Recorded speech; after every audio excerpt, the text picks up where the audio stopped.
Olá, bem-vindo ao Entra na Roda Talks. Eu sou Lígia Dantas, psicóloga clínica especialista em reprodução humana.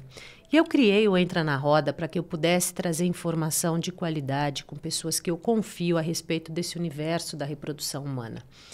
Então, antes de começar, inscreva-se no canal, deixe o seu like para receber e ativa o sininho, né? Parece para receber aí os próximos programas. Tá? Semanalmente a gente grava aqui para trazer para vocês o melhor de informação. Hoje eu estou aqui com a Michele Montanho. É isso? Isso mesmo. A Michele, ela é embriologista, geneticista, ela é especialista em reprodução assistida, ela já morou em outros países e é uma parceira de carreira, né? Eu acho que a gente tem uma troca interessante e eu a chamei para conversar aqui com vocês, porque todo mundo quando entra no mundo, né, fala, nossa, eu preciso fazer um tratamento em reprodução humana assistida. A primeira coisa que assusta é a FIV, que já começa por aí.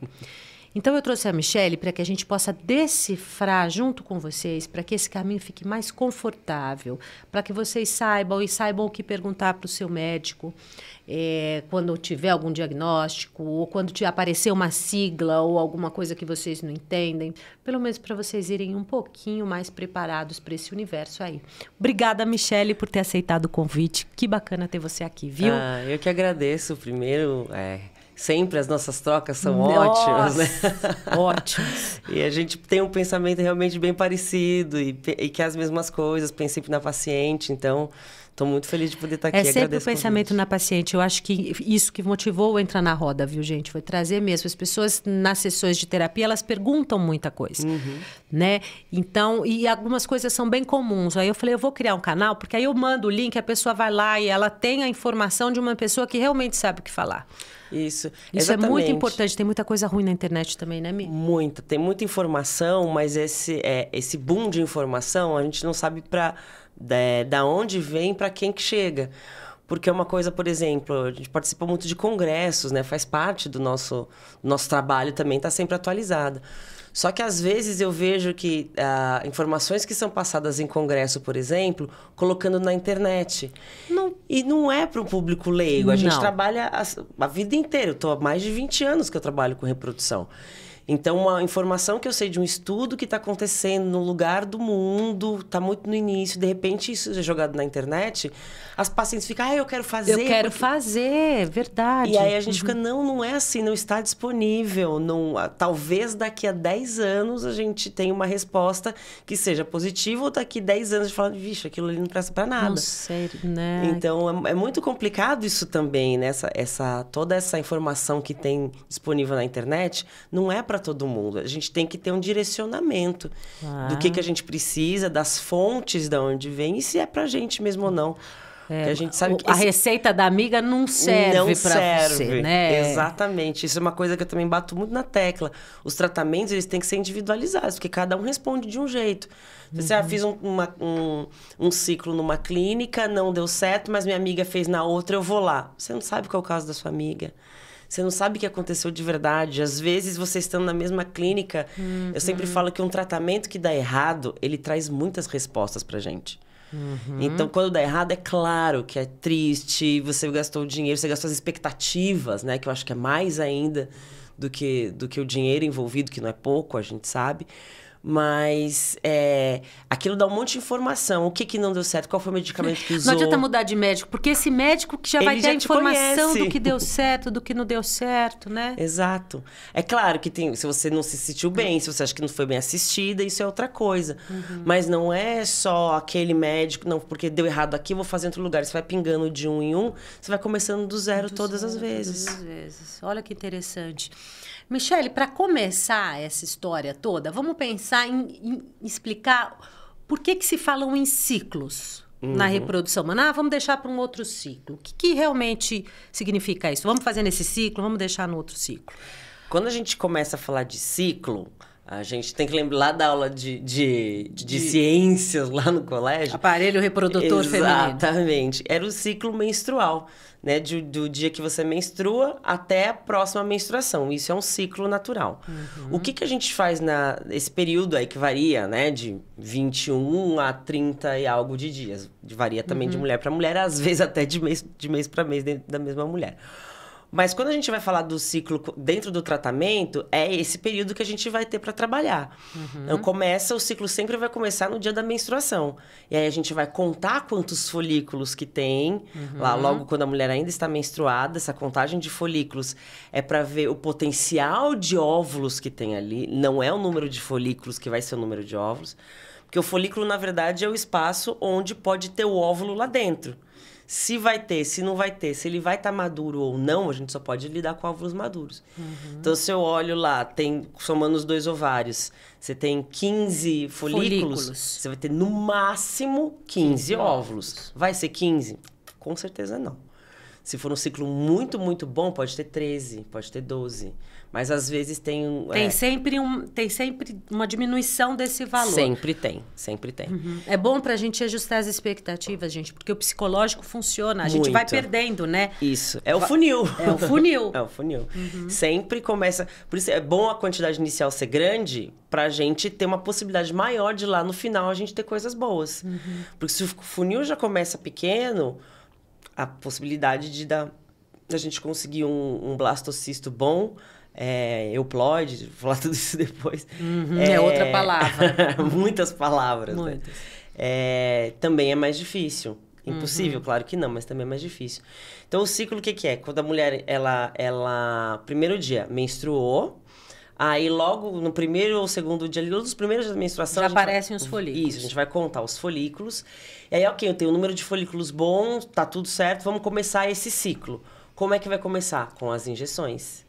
Aí a gente vai começar a tomar as injeções para estimular, porque num ciclo normal, né, esse que a gente conta quando a mulher vai tentar engravidar normalmente, todos esses folículos estão ali, isso é natural. Só que um deles cresce mais que os outros, e os outros ficam ali quietinhos. Esse que cresce muito, o óvulo amadurece lá dentro, e ele cresce tanto que ele quase que estoura, assim. E o óvulo que está lá dentro, libera na tuba. Vai pra tuba e... esperar o espermatozoide chegar. Isso é normalmente. Um óvulo só que é liberado e vai ser fecundado por um espermatozoide. Vão chegar milhões, mas é só um que vai entrar. Quando a gente está fazendo tratamento, o que a gente quer? Que todos os folículos cresçam, não só um. E essas injeções hormonais que a gente toma na barriga é para isso. Para que todos eles vão crescendo sincronizadamente, porque se um só crescer demais, os outros param. Os outros É isso. E se a mulher ovula, perde todos os outros no mesmo momento. Por isso que é importante o horário da medicação, as medicações, porque tem que estar tudo certinho. Se um deles desponta, você perde tudo. E aí tem que começar num próximo ciclo. Esse ciclo você perdeu. Perfeito. Então é isso que a gente fala dos ciclos. Aí tem o crescimento dos folículos todos, aí tem a aspiração dos folículos, a gente vai tirar, né, ver o que tem ali de óvulo que a gente pode usar ou não dentro do laboratório. E aí vai tudo pro laboratório. A gente junta, né, o óvulo com o espermatozoide. Antes da gente passar para essa fase que eu acho importante, né? Por que eu trouxe também desde esse início? Nós falamos muito com casais homoafetivos. E para a mulher já é uma coisa distante, né? Saber dessa fisiologia com tanto cuidado quanto é necessário para acompanhar uma reprodução assistida. O universo masculino, então, isso é muito, porque às vezes a doadora não tem óvulos suficientes, ou naquele ciclo não foi um bom ciclo, não respondeu. Então, são coisas que acontecem e que eu acho bom que vocês possam estar esclarecidos, né? Porque muitas vezes um ciclo é cancelado. Sim. O ciclo pode ser cancelado por diversos motivos. Porque tem todo um investimento quando a gente começa um tratamento. Investimento financeiro, investimento emocional, investimento físico. Então, por exemplo, a gente sempre vai acompanhando, né? Viu lá o ciclo, vai ser exemplo. Ela tá com 15 folículos, somando os 2 ovários. Ah, mas esse mês não vai ser um mês bom, porque ela não vai poder fazer, por algum motivo, vai viajar, trabalho, alguma... Se bem que hoje em dia elas pode levar a medicação e tudo mais, mas por algum motivo ela não vai fazer naquele momento. Tem alguma doença na família, já acontece, vai começar o ciclo, aí perde algum ente, não tô preparada agora. Uhum. E aí depois a gente vai ver, então vamos marcar para daqui, sei lá, 3 meses. Aí vai ver de novo, tinha 15, você, nossa, agora só tem 7. Vale a pena a gente investir? Ou olha como é, vale a pena, porque de 7 vamos pensar no funil, se sobrar 4... E se há 3 meses atrás ela tinha 15, então pode ser que esse ciclo foi um ciclo atípico. Vamos esperar um próximo, às vezes a gente tem uma subida nesse número. Então, isso pode ser um motivo de cancelamento de ciclo. Você nem começa e fala, não está na hora agora, vamos adiar, é um adiamento. Ou pode acontecer, começa a tomar a medicação e você vê que os folículos não estão crescendo como deviam. Está muito devagar, ou tem um que está crescendo mais que os outros, está desincronizado, e aí falando, a gente vai perder ou vai ter muito pouco óvulo. Para não gastar todo o medicamento, que são caros. Que são caros. Então, vamos cancelar esse ciclo. Ou, às vezes, até na aspiração, chega até a hora de coletar os óvulos, né, os folículos. Coleta, a hora que a gente vai ver, fala assim, nossa, não veio nenhum maduro. Ou então, não veio maduro. Explica esse maduro, importante. Isso. A gente tem a classificação dos óvulos, dos óvulos. Então, tem o VG, que é a vesícula germinativa, é muito, muito pequenininho. Tem o óvulo imaturo, que a gente chama de M1. Então, também a gente não mexe. E o M2, que é o maduro. Esse que a gente quer. Em alguns lugares, aqui no Brasil acho que não faz, mas tinha alguns lugares que a gente pegava o M1 e deixava um pouquinho, vê que ele está crescendo, deixava na incubadora para ver se ele virava. Se amadurecia. O virava é amadurecer e liberar o óvulo. Isso, não, ele já é o óvulo. Ele já é, mas ele está imaturo. A gente precisa observar algumas estruturas ali dentro e falar assim, ok, se eu colocar o espermatozoide aí, vai ter fecundação. E então a gente só pode colocar o espermatozoide dentro do óvulo maduro, que é o M2. Os outros, mas veio um monte. Ok, quantos são maduros? Quantos maduros? É isso que importa. No final dessa primeira parte, né? A gente só consegue começar o processo dentro do laboratório de embriologia com óvulos maduros. Com óvulos maduros. Tá bom, vamos falar da parte do sêmen, né? Quer dizer assim... Por que o homem é tão mais simples, né? O homem, ele não vai perdendo, né? Com o tempo. A quantidade, não. Ele perde qualidade. Ele perde qualidade. Mas ele perde qualidade, só que a grande diferença, né? É que o homem repõe todo o tempo. Todo o tempo. A mulher, a gente já nasce. Quando a gente já nasce com uns pré-óvulos, né? Já tá tudo ali. Então, tu fala, mas eu tenho uma vida super saudável. Mas você já nasceu com aquela quantidade e tem um fator genético. Então, por exemplo, a minha mãe teve uma menopausa precoce, com 35 anos. Então, antes de 30, você já tem que ir acompanhando, porque você tem um fator genético também. Então, tem todo esse trâmite, né, com a mulher que a gente só vai perdendo. Com o passar dos anos, a gente só vai perdendo. Dos homens, não. Eles vão renovando. Então, essas células iniciais, que a gente já nasce com o número pronto, e não se multiplica mais, nos homens elas se multiplicam a vida toda. O que acontece é, como elas estão se multiplicando todo o tempo, dependendo da qualidade de vida do homem, o sêmen é afetado. Só que, então, às vezes a gente tem vai olhar ali o espermograma e tem um sêmen muito ruim. O que é um sêmen muito ruim?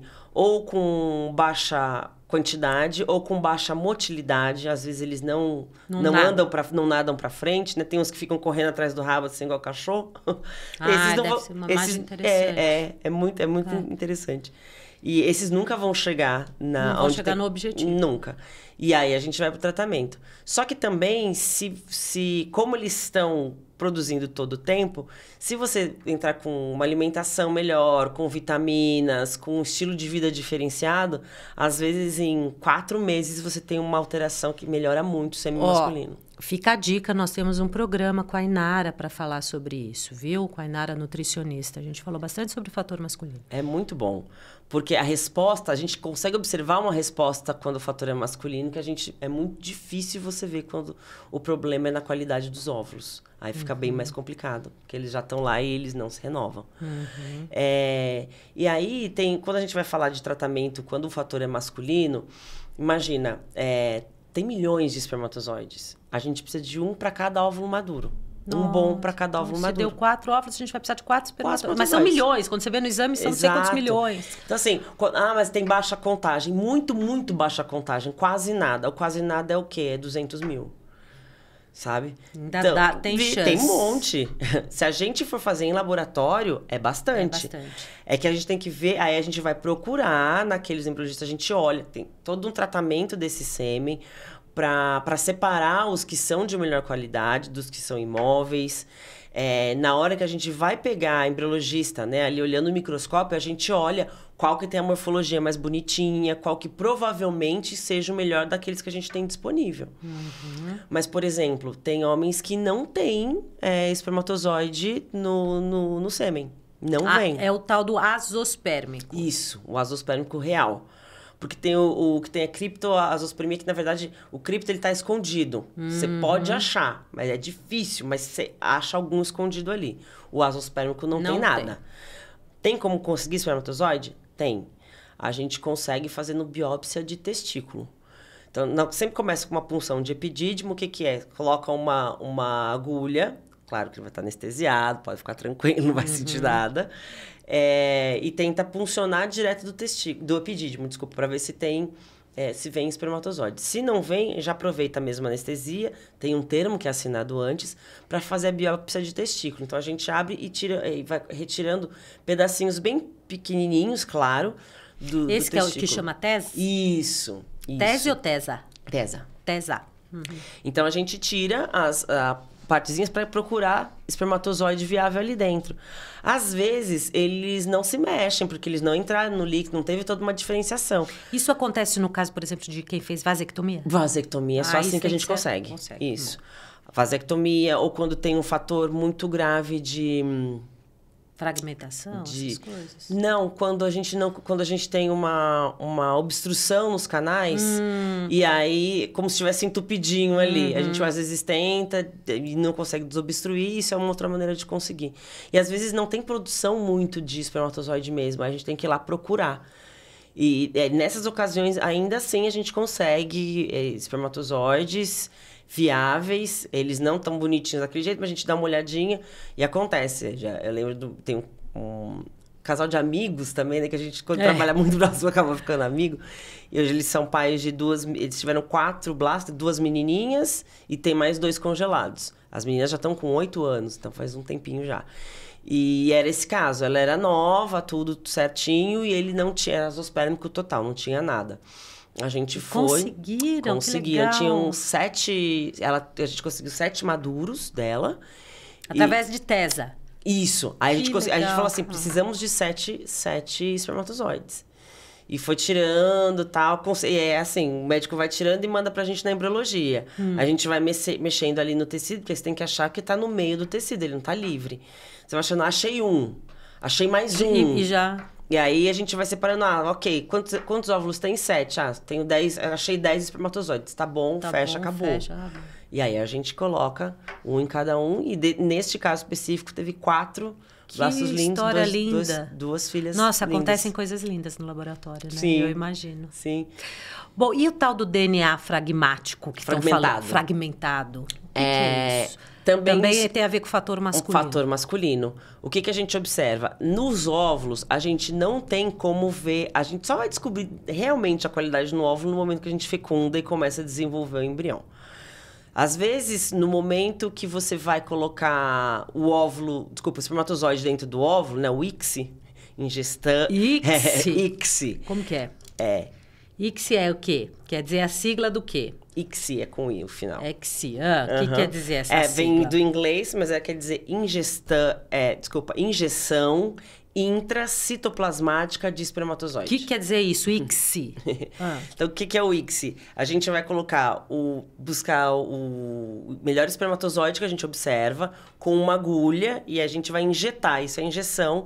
Então, a gente vai injetar esse espermatozoide dentro do óvulo e libera ele lá dentro. Então, o que ele faria normalmente, que seria entrar, fecundar dentro do corpo da mulher, a gente coloca ele já dentro. A agulhinha ajuda a furar Fura a zona pelúcida, a gente coloca ele lá dentro e solta e espera o outro dia para ver se teve... Se fecundou. Que lindo. E o fecundar, a gente observa o material genético do óvulo e espermatozoide se juntando. E aí... a gente viu que fecundou. Aí a mágica é feita. A mágica é feita. E como chama... Aí vem a história do virablastocisto. Aí a gente tem... Que é aquele dia que você fica... A mulher fica desesperada, agoniada, esperando o tal dos 5 dias. 3 dias. Mas tem gente que fala 3, tem gente que fala 5. Vamos lá. Então, vamos lá. Os Ds, né? Os Ds. 3D, 1D, 4D, exatamente. O que a gente tem nesses Ds? Ds é o dia. Então, o D0 é o dia que a gente faz o ICSI. O ICSI. Que é o dia que a gente coloca o espermatozoide dentro do óvulo, esse é o D0. Esse é o D0. O D1, que é o primeiro dia que a gente vai observar se teve a fertilização ou não. Vamos ver se os materiais, se o núcleo, né, do óvulo e o núcleo do espermatozoide se fundiram. Porque, então o material genético se juntou, daqui vai começar a ter divisão celular para formar porque dá para perceber nesse D1 se juntou. A gente porque consegue. tem alguns que não já vai. Nem vai no D1. Não. Aí o funil vai cada vez diminuindo. Então, daquele número de óvulos maduros, no D1 a gente já pode ter uma diminuição. Alguns podem não fertilizar, não fecundar. E aí tem as divisões celulares. Então, essa primeira célula do D1, ela vai começar a se dividir. Bem rapidinho. No início é mais devagar, porque são menos células. Então, eu tenho o D3. No D3 vai ter em torno de 8 células. Então, é uma massinha, pouquíssimas células. E a gente observa ali, mais ou menos do mesmo tamanho. Depois tem mais 2 dias. Aí é o D5. D5 a gente espera que esteja na fase de blastocisto. Então, já é um embrião maior, já tem aproximadamente umas 200, 250 células. Nossa, então em 2 dias já multiplica? Muito rápido, muito rápido. O tamanho dele é bem maior e a gente começa a identificar regiões. Então tem uma região mais gordinha, que a gente chama de massa celular interna, que é onde vai ser o bebê propriamente dito. E tem células em volta, porque parece uma bolinha, né? Tem as células em volta, já tem uma conformação diferente. Então, Então, potencialmente, esse Isso, aí a gente consegue classificar melhor. Porque, por exemplo, tem embrião que chega no D3, mas se a gente continua deixando ali, ele não chega no D5. Então, provavelmente, ele já era uma qualidade pior, que ele não aguentou chegar no D5. E aí, o funil diminui também. Muito difícil. A quantidade que você tem em D3 viáveis, você tem também em D5. Então, por isso que tem médicos que continuam a querer colocar em D3. Não, porque não tá seguindo, talvez no corpo dela desenvolva melhor. Mas eu imagino que quando você tem pouco, até isso é uma opção. Mas se você tem melhores, sim, né? Porque é uma maneira de não ficar fazendo transferência que não vai dar resultado. Porque a transferência também gera uma expectativa muito e esse lado grande. Psicológico que eu tô contando. Muito, muito, muito. Cada negativo depois de uma FIV, depois de um ciclo, né, de uma transferência, a sensação que a gente tem é como se fosse um aborto. Sim, é um aborto. É um aborto. Ela abortou? Não, ela não chegou nem a engravidar. Mas a sensação é a mesma, assim, o impacto psicológico. E isso para a mulher, para o casal homo, quer dizer, é isso, né? Expectativa. Mas vamos voltar lá. Vamos lá. E aí nesse dia 5, blastocisto... blastocisto, que é dia 5 ou às vezes dia 6. Tem um mais atrasadinhos, a gente espera até o dia 6. Não é porque atrasou que a qualidade diminuiu. Não, de dia 6 não. Às vezes é só um pouquinho mais... Demorou um pouquinho mais, mas não tem problema nenhum. É igual a criança falar, né? Tem umas que falam mais cedo, outras mais tarde. Quer dizer que tem algum problema? Não, é o ritmo. É o ritmo. E aí, quando a gente observa essa estrutura de blastocisto, que aí tem lá a massa celular interna, onde vai ser o bebezinho, as células em volta, que a gente chama de trofo. Esse eu nunca falei. Isso o paciente ainda talvez nem tenha acesso a essa linguagem. Só quando vai fazer biópsia, aí sabe. O blastocisto quando vai fazer biópsia, aí se explica da onde que a gente tira a célula para fazer análise genética. Mas essas células de fora é que elas vão originar os anexos embrionários, a placenta, a bolsa, o cordão umbilical. Tá. Tudo isso vem daquela primeira célula, não é só o bebê que vem da fusão, né, do óvulo e espermatozoide. Tudo isso também... Toda a estrutura Tudo vem daquela única célula. E aí, nessa fase... E no dia 5 já tem toda essa informação? Gente. Tudo. A gente já vê aonde que vai estar o bebê e aonde que está outra região. Olha. E são células, todas elas têm o mesmo DNA, porque veio do óvulo fecundado pelo mesmo espermatozoide. Então, todas aquelas células têm o mesmo DNA. Todas as nossas células agora do nosso corpo têm o mesmo DNA. Agora eu entendo porque talvez... vamos guardar o cordão umbilical. Porque tem o DNA. Porque tem o DNA. Tá. O que a gente faz com esse cordão umbilical é muito controverso, que a gente consegue fazer com ele depois de adulto. Mas as pessoas que congelam, mas daqui talvez 20 anos, daqui a algum tempo, pode ser que tenha alguma coisa que a gente consiga fazer melhor do que não consegue hoje. Em direção a isso. Muitos. Tá. Formou o blastocisto, né? E aí, vamos fazer biópsia embrionária. Fazemos ou não fazemos biópsia? PGT... Tem alguns tipos de PG. PGTA, PGTM, PGTSR. Meu Deus do céu. Vamos lá. Mas vamos ver. Fazer ou não fazer biópsia, Michele? Qual é a tua opinião? Porque isso também eu sei que depende do profissional. Depende. E aí você tem que escutar o teu médico, né?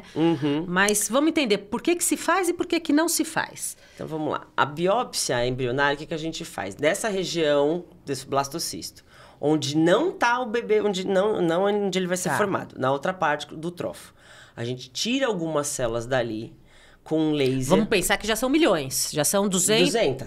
Não são tantas assim. Não. A gente tira aproximadamente umas 7 células. 7 de 200. Tá. É uma amostra. E aí isso vai fazer uma análise genética. Porque, teoricamente, todas elas têm o mesmo DNA. Então, se der que esse embrião ele é alterado, essas células são alteradas, todo embrião vai estar alterado. Por que a gente pede esse exame? Tem algumas indicações. E hoje em dia as pessoas estão pedindo muito, porque às vezes a paciente chega, não, eu quero fazer. Porque sempre existiu o medo do filho imperfeito, né? O filho com alguma, anomalia. Isso, alguma síndrome. Que a gente sabe que aumenta com o passar da idade. E todo mundo, a indicação principal para fazer biópsia, para fazer teste genético, é para fazer mulheres acima de 37 anos. 37? 37. 38 para frente, todo mundo deveria fazer. Todas as mulheres, todo casal ou mulher devia fazer. Quando tem aborto de repetição, independente da idade. Então, tô com uma paciente que ela tem 34 anos, ela teve 3 abortos em 1 ano e meio. Então, a gente viu todas as outras possibilidades. Não, vamos ter que fazer. E tinha muito óvulo. Ela responde muito bem. O marido, o sêmen, muito bom. A única coisa que a gente tem para fazer agora é fazer FIV com PGTA para ver se tem alguma coisa genética. E realmente. E tinha. A gente conseguiu, no primeiro ciclo dela, foram 5 embriões, 5 blastos. Foi mandado para biópsia, veio um só. Normal. Olha, então quer dizer, ela teria que passar por 4 abortos, de repente, para achar um bom. Talvez, porque aí é na sorte, né? É na sorte. Era na sorte. Porque a gente conseguiu, de um pool ela teve mais de 10 folículos. Mas a gente conseguiu 5, porque ela era nova, porque ela tava tudo bem. Mas aí o problema era genético. Ela fez, no final, ela fez 3 ciclos para conseguir ter embriões e agora começou a fazer transferência. Fez transferência faz 2 semanas, a gente pegou o beta dela quinta, positivo, e ela repetiu no sábado, 2 dias depois, e dobrou. Tá seguindo. Que bom. Então, quer dizer, é uma forma de você evitar uma frustração, além de uma forma de você evitar as questões todas das sindrômicas aí que pode vir. Sim, porque, por exemplo, se ela fosse... E todos os blastos eram lindos, esse exemplo, né, dos 5 blastos. A gente podia, até chegar, depois do tratamento, até chegar, se a gente não tivesse feito biópsia, esse blasto que ela tá grávida agora, ela podia ter passado por 4 transferências. Podia ter passado, aí sim, poderia ter passado por 4 abortos. Porque eram sempre aneuploides complexos. Então, são muitos cromossomos alterados dentro de cada embrião. Por Agora, isso que não vai o pra fator, frente. o fator do sêmen, né? Se você for pensar, as mulheres acima de 37, aí tudo bem. Recai tanto sobre a mulher assim, né? Quer dizer assim, por que não se indica também de um sêmen? Quando o sêmen é de baixa qualidade, ou se tem DNA fragmentado no sêmen, aí também é indicação para biópsia. Isso. Ok. A gente também tem indicação. Ou quando tem falhas de implantação em outros ciclos que a gente não sabe o que está acontecendo. Então, por exemplo, essa paciente que eu falei, ela teve os abortos. Só que tem paciente que não tem aborto. Mas nunca teve aborto, tudo, faz não dá certo, não tem blasto. Ou transfere, não dá nada. Faz outra mesma coisa, transfere, não acontece nada. Tem embrião, transfere, não acontece nada. A gente... Vamos ver se é coisa genética, porque se você já viu as outras possibilidades, né? E a gente não pode esperar muito. Vamos fazer um ciclo, vamos fazer outro ciclo, porque volta sempre naquilo. Você perde tempo, gente, perde dinheiro e o psicológico. E a relação, se a gente estiver falando de um casal, independente se é homoafetivo ou heteronormativo, isso abala muito um casal. Porque vive em função daquilo. E tudo fica no limite, o relacionamento fica muito no limite.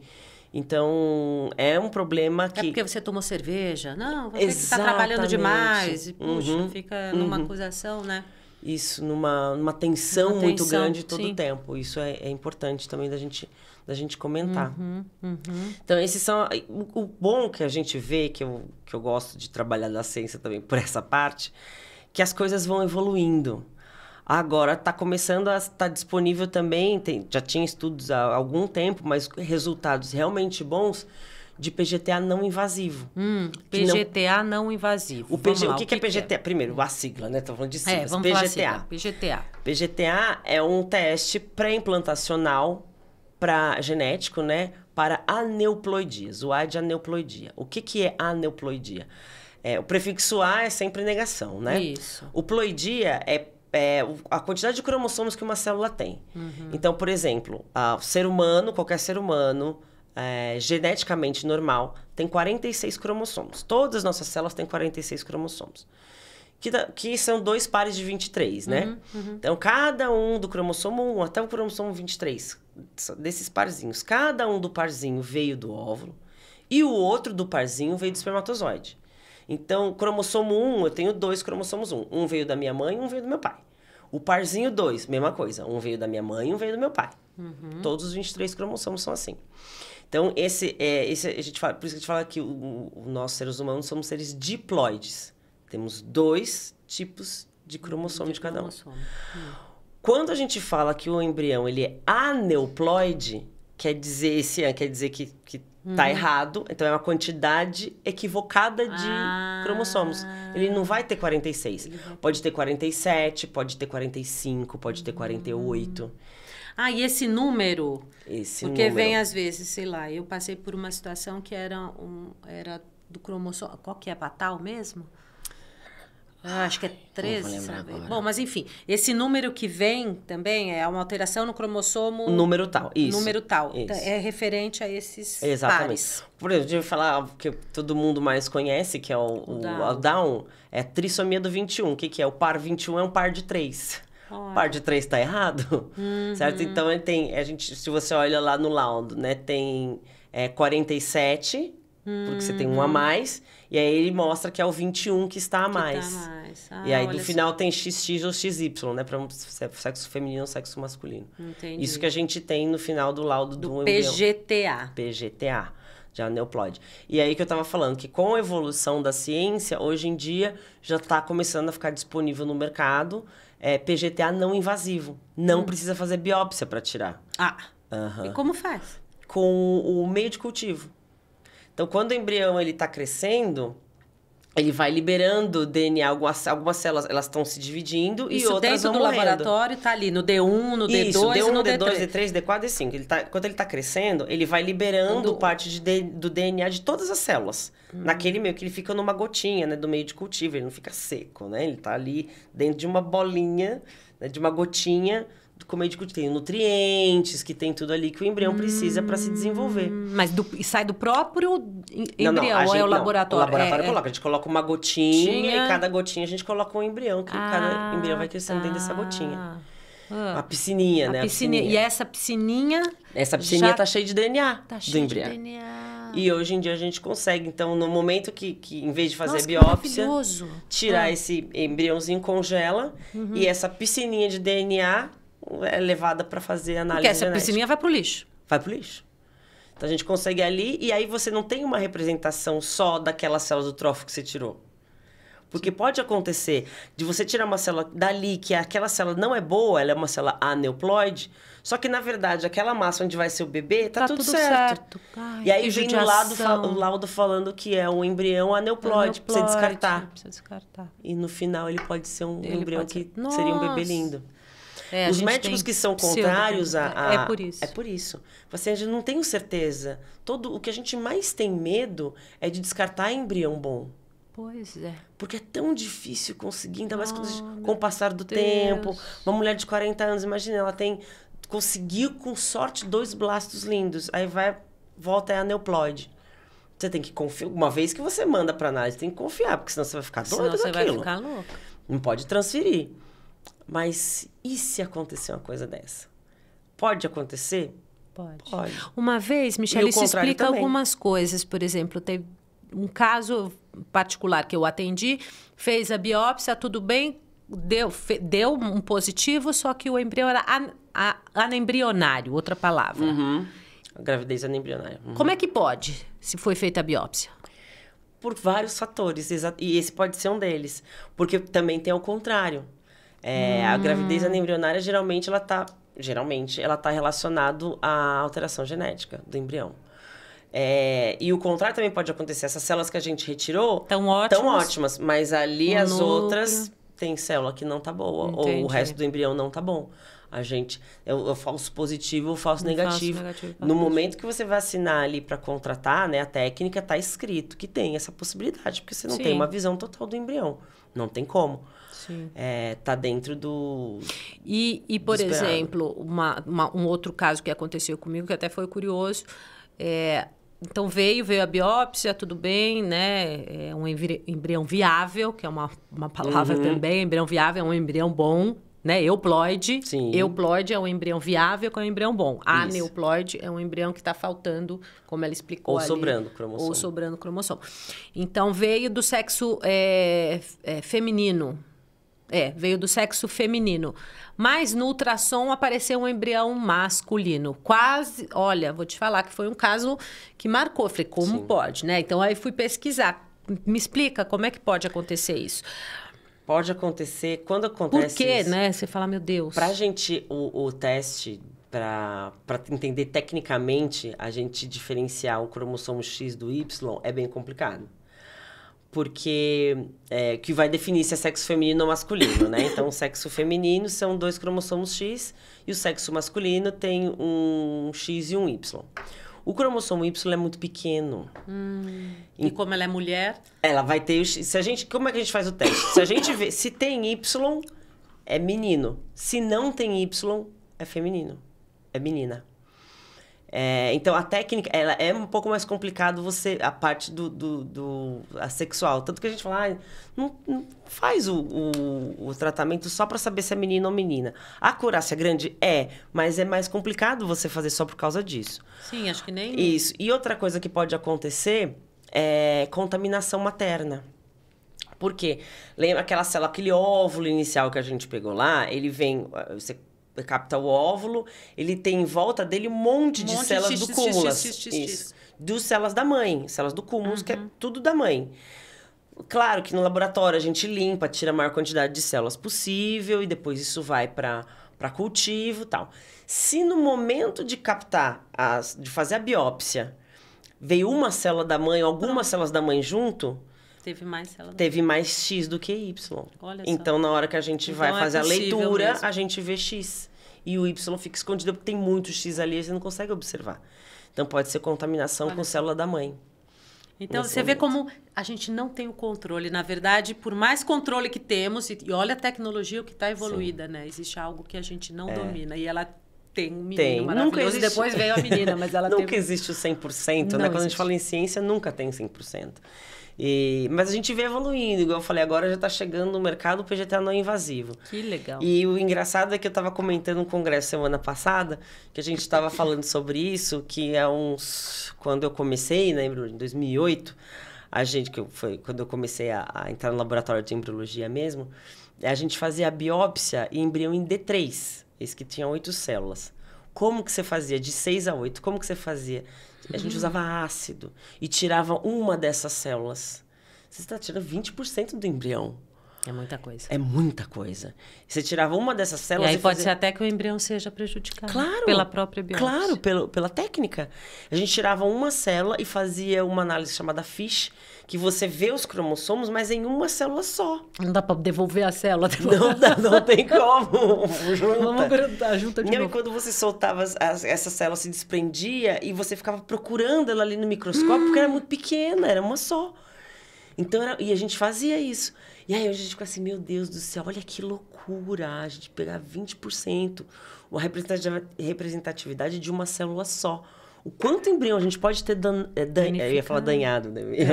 Causado dano com essa técnica. Mas era o que tinha disponível, era o de mais avançado que tinha. Quando apareceu a biópsia com laser, nossa, agora a gente tem embrião em dia 5. A gente pode tirar, vai ser maravilhoso. Só que a gente também tem que ser o embriologista que vai fazer, tem que ser muito bom. O equipamento para fazer é muito caro, tem que ser muito bom. Você dá disparos em laser, tem um número de disparos, senão você pode esquentar muito o embrião e causar dano para ele também. Então, toda a técnica de fazer a biópsia, ela é muito, muito refinada e o profissional ele tem que ser muito, muito, muito bom. Realmente. Mas é o que a gente tem, é o que temos pra hoje. Nossa, imagina, eu tive essa gestação que eu falei, que eu só soube depois porque que era, né, que não evoluiu essa minha gestação. Porque era para tal, e depois você mandava esse material depois. Bom, uma história para um outro podcast. Mas depois eu soube, então, que material era... de aborto, né, material de aborto, depois que eu soube disso. Mas e o medo de você encarar uma nova gestação? Não tinha como saber se eu engravidar. Foi engravida... É na sorte. É na sorte. E o medo de passar por isso de novo. Porque aí você pode, por exemplo, nesse caso, testar para essa síndrome? Pode.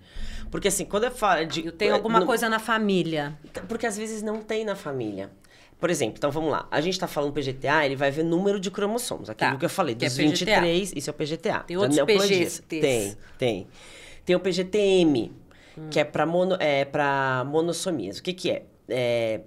Doenças monogênicas.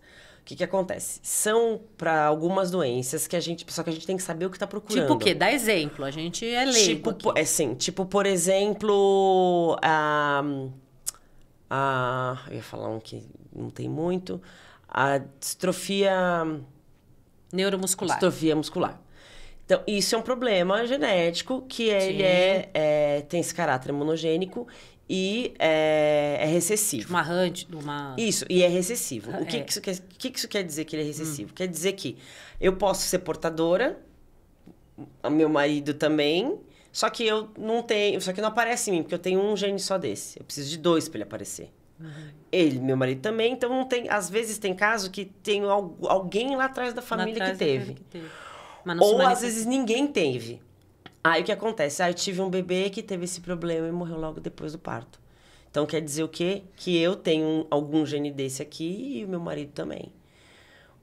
Enquanto eu estiver engravidando normalmente, esses encontros são ao acaso. Eu não sei qual cromossomo meu vai encontrar... Desculpa. Entendi, qual gene meu que vai encontrar com o gene dele. Quando a gente leva isso para o laboratório, eu já sei qual é o que eu estou procurando.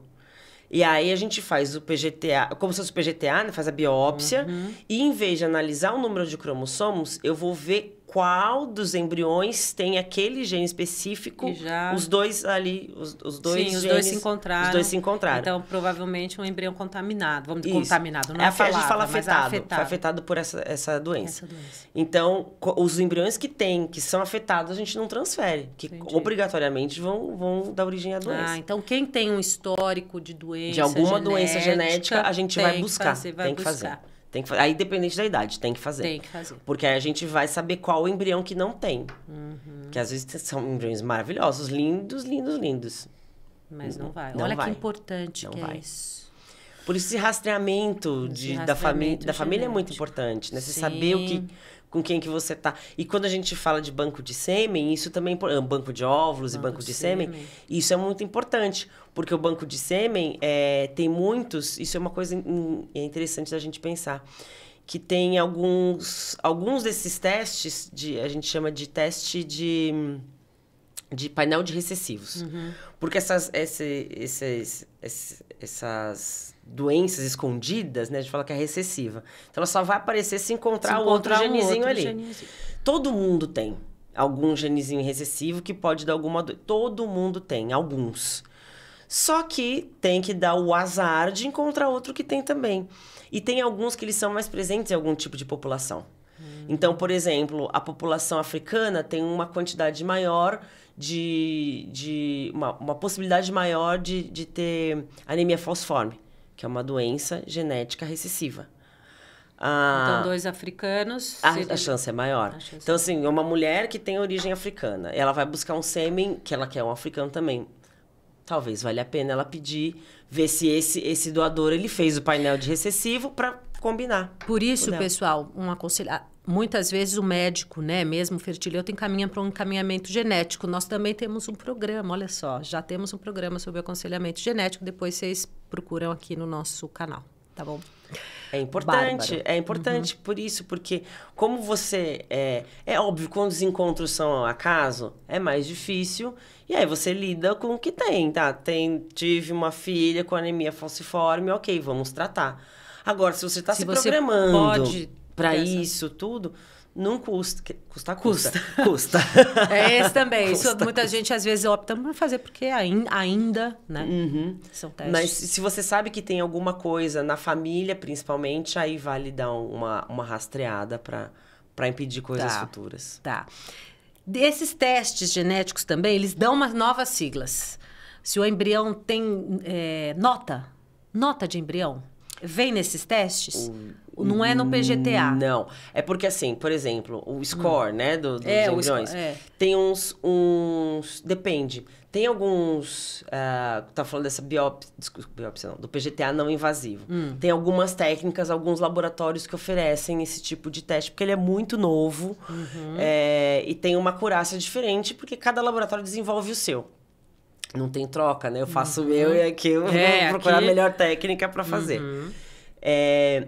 Tem alguns laboratórios que têm, mas eles não têm o material disponível, né? Ou seja, não tem ainda toda a tecnologia disponível para dar o laudo como se fosse um laudo de PGTA com biópsia. Ele não vai falar para você o cromossomo que está a mais ou a menos, direitinho ali. O que consegue fazer? Eu consigo fazer um score, uma pontuação. Olha, eu tenho aqui... Às vezes acontece quando a mulher é mais nova. 5 embriões, sei lá. Isso é mais indicado quando a mulher é mais nova, porque não tem uma Mas é outro teste, não é nenhum tipo de PGTA, é um outro... Não, é como se fosse que cada laboratório dá um Chama de nome. Dá um nome para os testes. Mas é como se fosse um PGTA não invasivo. Que vai buscar lá. Só que a gente não... Só que esse tipo, quando oferece assim com score... Ele é indicado, por exemplo, não tem indicação para fazer o PGTA mesmo, para saber lá. Não precisa, é uma mulher mais nova, só que ela teve um montão de embrião. Nossa, ela conseguiu 10 blastos. Qual que a gente vai transferir primeiro? Ela falou assim, não quer, então vamos fazer esse daí, porque para fazer 10 PGTAs com biópsia vai sair carésimo. E ela não tem nenhum problema, nem histórico, nada. Ela só quer saber, quero ver se... Vai aumentar a chance, talvez? Diminuir transferência falida, né? Diminuir transferência falida. Gostei. Em vez de aumentar a chance, diminuir as frustrações. As frustrações. Aí ela falou assim, então eu vou fazer, nesses aqui eu faço esse tipo. Aí dá o escopo assim, o mais provável que esteja mais bonito seja esse. Então, esse mais bonito, é difícil você ver o mais bonito, porque eu já vi, às vezes, embriões que não estavam bonitos, deram crianças lindas. Sim, a gente trabalha assim, com probabilidade. Eu sei, mas é porque assim, a tendência muito. do paciente é concretizar isso. Aí esse embrião bonito, aí já imagina uma loira de olho azul, não. né? Esse embrião vai ser um bebê lindo, e não necessariamente... Não. Né? Tem uns essa bagunçado confusão. que dá... Porque assim, quando a gente vai transferir o embrião, você escolhe o mais bonito. Então. Porque é aquele que você tem a massa celular interna com as células bem juntinhas. É bonito para embriologista, é bonito para embriologista, Não é bonito que vai lindo. dar o bebê. Tá bom, a gente pode olhar e falar, esse é o mais bonito, tá. Porque as células estão bem compactadas, as células do trofo, elas estão bem achatadinhas. Sim, isso é bonito pro embriologista. Isso é bonito para mim, é um embrião lindo. Isso tem nota, tem uma sigla que fala isso. Ah, sim, aí a gente tá falando da classificação embrionária. Isso que eu queria saber. Porque isso deixa o pessoal nervoso. A classificação embrionária, que são letras e número. Então, letras e números. São 2 letras e um número. O que é essa classificação embrionária? Então, tem aquele embrião do blastocisto lá no dia 5. Só que ele pode aparecer de várias maneiras. Tem um mais expandido, tem um que já fez o hatch, que ele tá dentro de como se fosse uma capsulinha, e depois essa capsulinha estoura, e é dali que ele sai para ter implantação no útero. Então, se já começou a sair da capsulinha ou não. Então, tem várias coisas dentro do blastocisto, ainda tem um monte de fases ali dentro. E aí, o que a gente faz? Essa classificação. Os números estão de acordo com o grau de expansão desse embrião. Então, se ele tá menorzinho, se ele tá mais expandido, se ele tá muito, se ele já começou a sair da capsulinha, cada desse Mas é um não número. tem bom ou ruim, é só uma medida. É uma medida. Tá. A gente, se tem a opção de transferir, é o embrião bom. Ninguém transfere um embrião que ele não seja bom. Pode ser menos bonito que outro, mas não é nem o grau de expansão. Tem que nem você, não, eu só transfiro quando passou do 3. Geralmente é assim. Por quê? Porque você ainda tá menorzinho. 3 é um número que fala de uma expansão X. Isso. Então, por exemplo, ainda tá começando a expansão do embrião, mas ele tá no dia 5. Ok, então a gente espera o dia 6. Não tem problema, que eu te falei que não tem problema. Sim. Ele vai estar mais desenvolvido, então eu já vou colocar ele no útero em um estágio mais avançado. Porque aí ele vai sair da capsulinha e vai grudar no endométrio. É isso que a gente quer. É isso que a gente quer. Se eu colocar ele lá, blastocisto, mas ele ainda tá pequenininho, eu posso colocar e ele ainda vai ter que terminar um desenvolvimentinho lá dentro, e aí pode ser que o endométrio já não esteja apto para... Não posso esperar tanto. Entendi. Agora eu não quero mais. Endométrio. Titim, pausa. Endométrio é onde, explica, Michele, é onde o pedaço onde o embrião vai ser, plim, ele vai ser implantado. Isso. Porque a gente fala útero. Não é o útero, a gente tem que olhar o endométrio. Porque o que é o útero? O útero é a cavidade ali, né? É o músculo. O endométrio é o que vai crescer ali, que quando a gente não menstrua, a caminha, o colchãozinho. O colchãozinho. Tá. E o que acontece? Quando a gente vai transferir o embrião, ele se enterra nesse colchãozinho. Ele não cresce ali no buraco, ele se enterra. Então, ele emite expansões e ele fica ali dentro. Uma sementinha mesmo. Sim. Que se enterra ali e vai crescendo dentro do endométrio. E o endométrio vai crescendo cada vez mais. Então, esse endométrio ele tem que estar receptivo, tem que estar numa certa... Trilaminar, com mínimo de 8. Então, tem toda uma carinha que ele tem que estar ali pro... Favorável. Exatamente. Porque aí, quando a gente coloca o embrião, ele vai, se enterra e cresce. Esse se enterrar e crescer é a implantação. Tá. Vamos voltar lá. Então, os números que aparecem na tal da classificação, no score... Os números se referem à expansão. Isso, quando grau ele de expansão. sai... Isso, o tamanho que ele tá ali em relação ao início e ao que a gente quer. Então, o grau de expansão que ele está. Tá, e as letras? A, B, C, D... A, B, C, D, ele já está inviável. Então, a gente nunca vai transferir nada que tenha D. D? Não. Existe essa classificação, mas quando o embrião ele tem alguma parte D, a gente não transfere. Então, vai sempre aparecer lá para você A, B ou C. 2 letras. Uma letra se refere à massa celular interna, que é onde vai estar o bebê, propriamente dito. A outra letra se refere ao trofo, que é a outra parte onde vai ter os anexos embrionários. Onde vai ter esses anexos, isso, vai ser a placenta, o cordão. Exato. E precisa... então só me importa onde vai ter o bebê. Não. Porque se a placenta não se desenvolver, não tem bebê. Não tem bebê. Então, geralmente a primeira letra é a classificação da massa celular interna, onde está o bebê, aí o que a gente vê para classificar? Se as células estão muito juntas, se elas estão achatadinhas, se ela faz uma bolinha maior, se ela está menorzinha, se ela já está espalhada ou se ela está unificada. Entendi. Tudo isso a gente vai ver é o olho do embriologista, não. Tá bem redondinha, tá bem juntinha, você quase não vê onde começa uma e termina a outra, tá bem escurinha ali. É o que ela já tá, elas estão se organizando. organizando. Essa é a classificação A. É a melhor de todas. É a melhor. E aí tem uma que tá um pouco mais... A, B. Então, essa é a primeira letra, a gente vai olhar ali. E aí a gente vê por fora. Então, as células que estão por fora que vão dar origem à placenta. Ok, vamos ver se essas células estão bem achatadinhas, se estão umas unidas às outras, se não tem nenhum buraco, ou se não tem algumas células que você vê que elas estão se degenerando ali no meio. Então, se tá tudo uniforme, tudo bonitinho para o embriologista. Para o embriologista.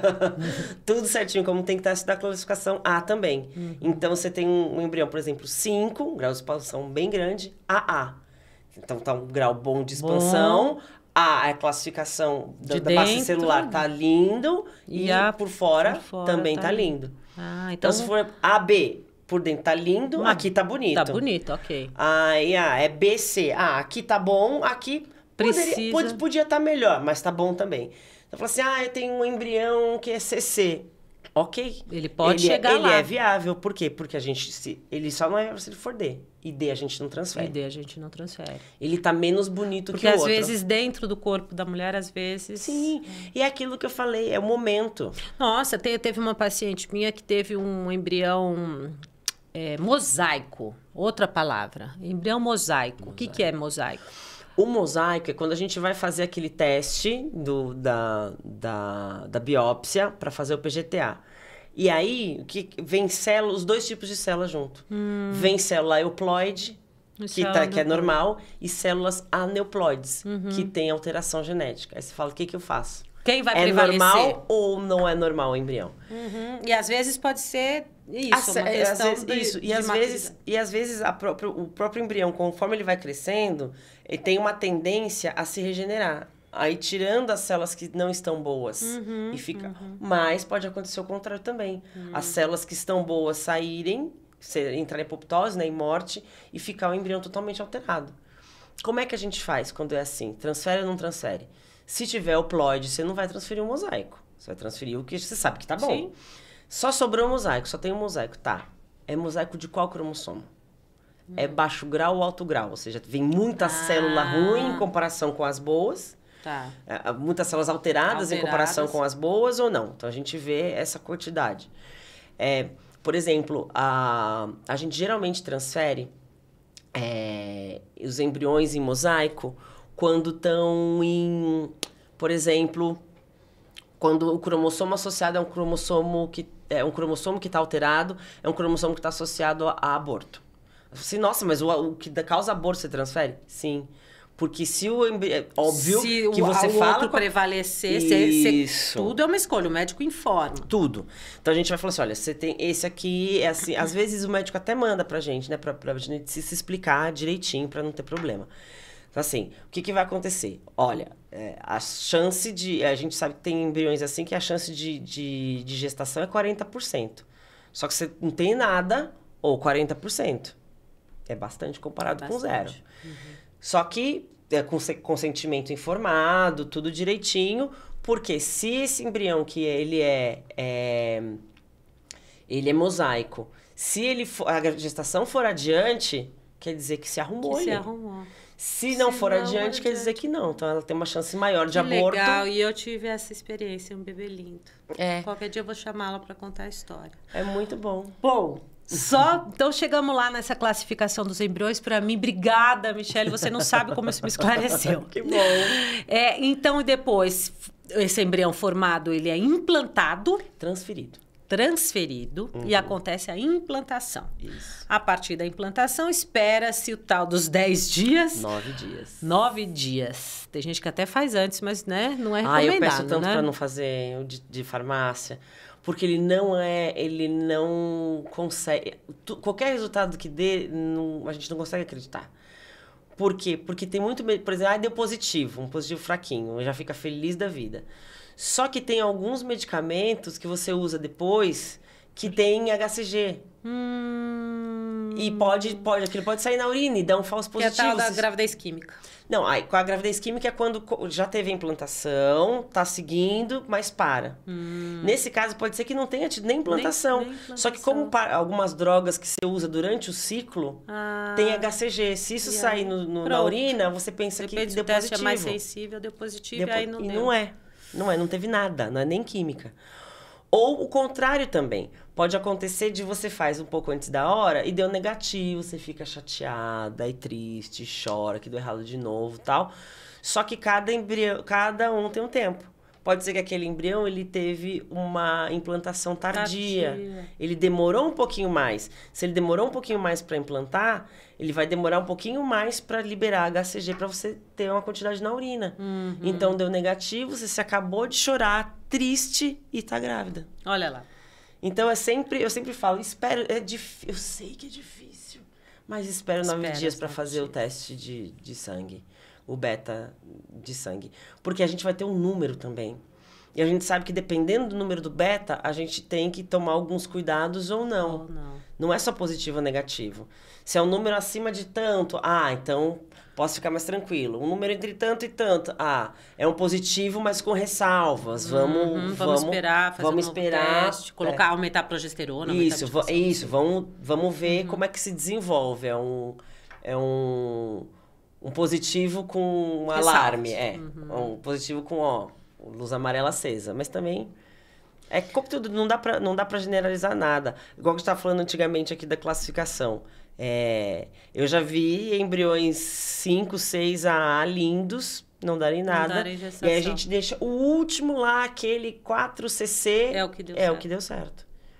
Então, não dá muito... Por isso que eu falo, pra a gente ter essas conversas, precisa entender quem é leigo, precisa entender o que é, mas entender que isso não quer dizer que um é melhor que o outro. Eu acho que isso ajuda a alinhar expectativas e tornar essa jornada um pouco mais leve, sabe? Eu gosto disso. Esse é meu propósito de vida, eu acho. Porque a gente vê tanto, às vezes fez uma transferência, eu transferi um 5AA, não deu certo, agora só sobrou o CC. Coitada, aí já imagina aquele bebezinho torto, que é um bebezinho lindo também. Bom, obrigada, Michele. Obrigada, Lígia. Tem muito assunto ainda para falar. Vocês não esqueçam de deixar o seu like e fiquem ligados, porque tem muita coisa, muito programa interessante aqui no nosso canal. Obrigada, Mi. Obrigada, gente. Até mais.